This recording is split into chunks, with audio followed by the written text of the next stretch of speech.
Doctor López Ibor, ¿nos puede decir cuál es el estado de salud mental de los españoles, de la sociedad española? Pues mire, el estado de salud mental está bien, gracias a Dios.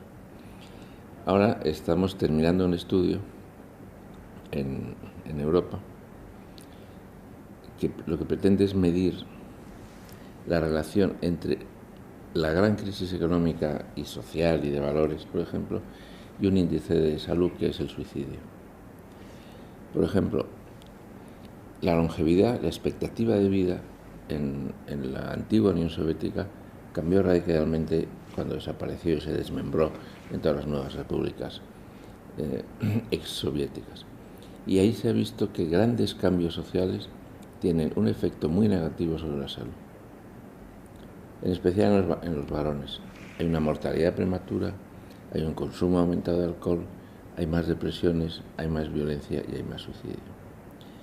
Teniendo en cuenta esto y lo que sucedió en la crisis del año veintitantos, también hay interés en saber hasta qué punto esta crisis tiene sus consecuencias en la salud. Y un estudio que está liderado por por la Fundación López Ibor, pero que fue iniciativa de un médico griego que es Fontunarakis, que ha estado aquí hablando de ello. Todavía no lo hemos analizado en todos los países, pero tenemos datos ya de 10 o 12 países. La crisis económica no ha afectado al número de suicidios en ninguno de los países europeos, pero sí ha afectado en Estados Unidos. Son datos preliminares.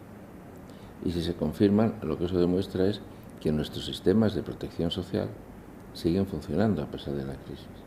Y que, por lo tanto, una crisis económica, una pérdida de trabajo, el paro, etc., no es algo tan catastrófico en los países donde el estado de bienestar sigue funcionando, que en los países que no tienen esa cultura de un estado del bienestar, como pueden ser los propios Estados Unidos. Si esto se confirma, pues será un dato que es muy importante y que nos hará defender lo más posible el mantenimiento de un estado de bienestar. Sin embargo, el número de depresiones por la crisis económica no ha crecido en España o en Europa, ¿no?, en el estudio que están realizando.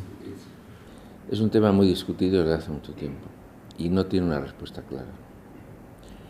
No tiene una respuesta clara porque los índices, los números de depresión, por así decirlo, en los distintos países son muy variables y no hay explicación para ello. Son muy altos en Chile y son muy bajos en Argentina. Son muy altos en algunas ciudades inglesas y son bajos en la ciudad de Padua, por ejemplo. Y no hay explicación clara para esas diferencias. Lo que se piensa, y yo soy de los que piensan eso, es que hay un artefacto de reconocimiento. No se reconocen igual ni se diagnostican igual. Y las diferencias son muy grandes. A veces es casi del doble en el país que más, del país que menos. Y no hay razón para ello. Entonces por eso es muy difícil decir. Hay una percepción de que sí, de que hay más depresión. Y de hecho una depresión aparece cuando uno tiene pérdidas, o a veces cuando teme tenerlas, o cuando sin tener pérdidas ve que algo le falta.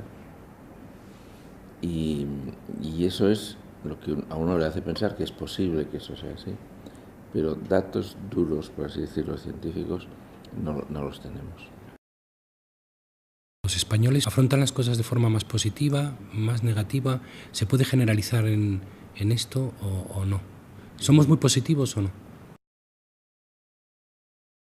En términos generales sí, por supuesto. Y lo somos en muchas cosas.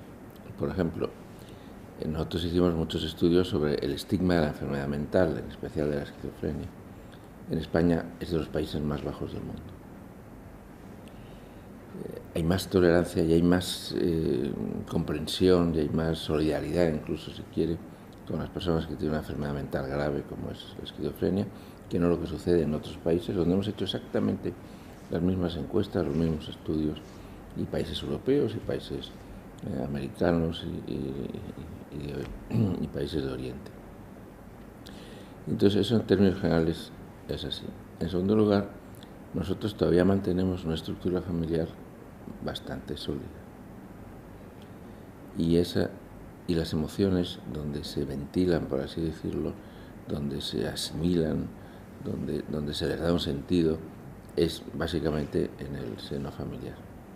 Sociedades en las cuales la norma es la soledad o el aislamiento o el individuo solo, soportan peor estas circunstancias. Gracias a ustedes.